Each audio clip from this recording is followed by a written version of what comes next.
So இப்போ நம்ம பன்னீர் மசாலா தோசைக்குள்ளே பன்னீர் filling வந்து ரெடி பண்ணிடலாம். ஓகே, ரொம்ப சிம்பிளான ஒரு பன்னீர் ஃபில்லிங் தான். ஒரு ஸ்பூன் ஆயில் ஹீட் பண்ணிக்கோங்க. இதில் பொடிசாக கட் பண்ணி வச்சுருக்கிற ஆனியன் ஆட் பண்ணிக்கோங்க.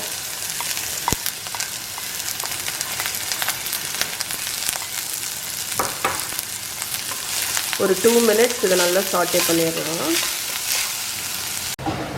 ஸோ இப்போ வெங்காயம் நல்லா வதங்கிடுச்சு. இதில் ஒரு ஸ்பூன் இஞ்சி பூண்டு பேஸ்ட் ஆட் பண்ணிக்கோங்க. அதுக்கப்புறமா ஒன்று இல்லைன்னா 2 பச்சை மிளகா கட் பண்ணி வச்சுருக்கேன், அதையும் ஆட் பண்ணி அகெயின் இதை வந்து ஒரு 1-2 நிமிஷம் சாட்டே பண்ணிடலாம்.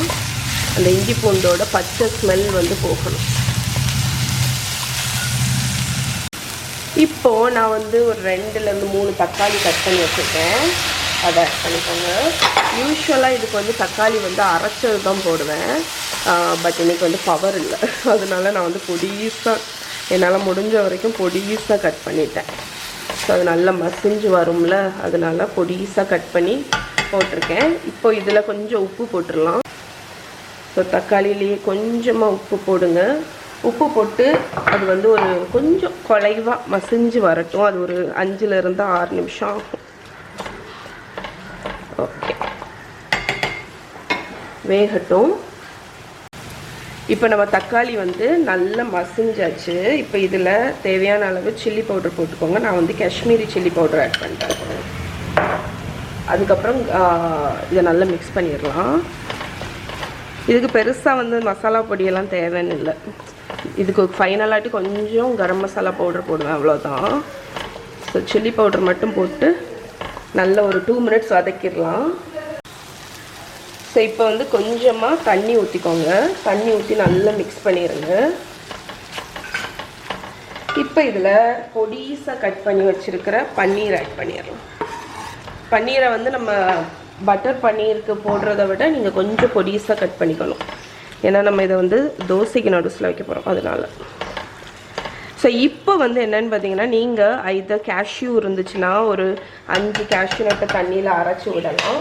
பாதாம் இருந்துச்சுன்னா அரைச்சி விடலாம். இப்போ என்கிட்ட பவர் இல்லை, அதனால என்னால் எதையுமே அரைச்சி விட முடியல. பட் என்கிட்ட ஆல்மண்ட் மீல் இருந்துச்சு, அதனால் நான் என்ன பண்ண போகிறேன்னா ஒரு டேபிள் ஸ்பூன் ஆல்மண்ட் மீலையும் போட்டு ஒரு 1/4 கப் அளவுக்கு பால் விட போகிறேன். ஸோ அது வந்து அதுக்குள்ளே அந்த க்ரீமினஸ் வந்து கொடுத்துரும். நீங்கள் வந்து கேஷ்யூவோ பாதாமோ எது இருக்கோ அதை தண்ணியில் அரைச்சி நீங்கள் ஆட் பண்ணிட்டீங்கன்னா அது உங்களுக்கு அந்த க்ரீமினஸ் கொடுத்துரும். நான் அதுக்கு பதில் இந்த ஸ்டெப் ஃபாலோ பண்ணுறேன், ஏன்னா என்கிட்ட இப்போ பவர் இல்லாததுனால என்னால் அரைக்க முடியல. இப்போ இதை நல்லா மிக்ஸ் பண்ணி ஒரு 5 நிமிஷம் லோ ஃப்ளேமில் அப்படியே இருக்கட்டும். ஓகே, இப்போ வந்து நல்லா கொதிச்சாச்சு, நல்லா திக்கும் ஆயாச்சு. ஃபைனலாக ஒரு 1/2 டீஸ்பூன் கரம் மசாலா பவுடர். இது எங்களோட ஸ்பெஷல் கரம் மசாலா பவுடர். உங்களுக்கு இதை வாங்கணும்னு நினச்சிங்கன்னா எனக்கு வந்து இன்ஸ்டாகிராமில் மெசேஜ் அனுப்புங்க. என்னோடய இன்ஸ்டாகிராம் லிங்க் வந்து கீழே இருக்குது. நான் உங்களுக்கு ரிப்ளை பண்ணுறதுக்கு கொஞ்சம் டைம் எடுத்தாலுமே நான் உங்களுக்கு ரிப்ளை பண்ணிவிடுவேன். ஸோ சில பேர் வந்து மெசேஜ் அனுப்பியிருப்பீங்க, பட் ரிப்ளை வரலன்னு நினைப்பீங்க. பட் கண்டிப்பாக உங்களுக்கு நான் வந்து ரிப்ளை பண்ணுவேன். கொஞ்சம் டைம் எடுக்கும், அவ்வளோதான். ஏன்னா நான் ஒரு ஆளாக இருந்து பண்ணுறதுனால. இப்போ ஃபைனலாக கொத்தமல்லி கீரை, அவ்வளோதான். நம்மளோட பன்னீர் ஃபில்லிங் வந்து ரெடி ஆயிடுச்சு பாருங்கள். இப்போ நம்ம தோசை ஊற்றிடலாம். அடுப்பு அணைச்சிட்டேன், தோசைக்கல்லை எடுத்துகிட்டு வந்துடுறேன்.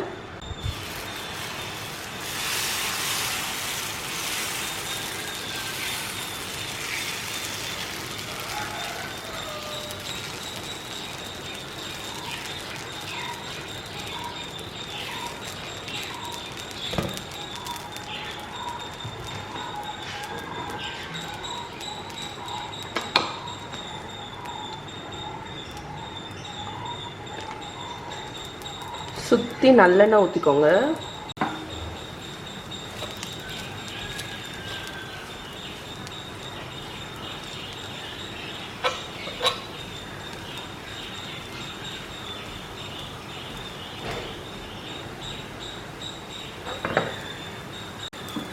இப்போ நம்மளோட மசாலா தோசைக்கு எப்படி நீங்கள் ஸ்டஃப் பண்ணுவீங்க அதே மாதிரி நம்மளோட பன்னீரை ஸ்டஃப் பண்ணிக்கலாம்.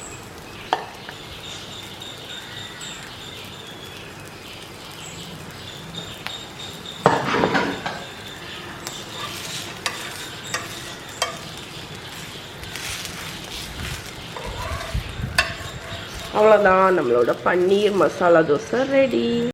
பவர் இல்லாததுனால என்னோடய மோக்கா பாட் தான் எனக்கு இன்றைக்கி காஃபி. மோக்கா பாட்டில் நல்லாயிருக்கும் ஆக்சுவலி இதில் பண்ணுறதுமே. நான் முந்தி இதில் தான் பண்ணிகிட்டு இருந்தேன். அதுக்கப்புறம் எஸ்ப்ரெஸோ மேக்கர் வந்தோன்னே அது ஈஸியாக, அதனால் அதை யூஸ் பண்ணிகிட்டு இருந்தேன். பட் பவரெல்லாம் இல்லாத டைமில் இதுதான் கண் கண்டு தெய்வம்.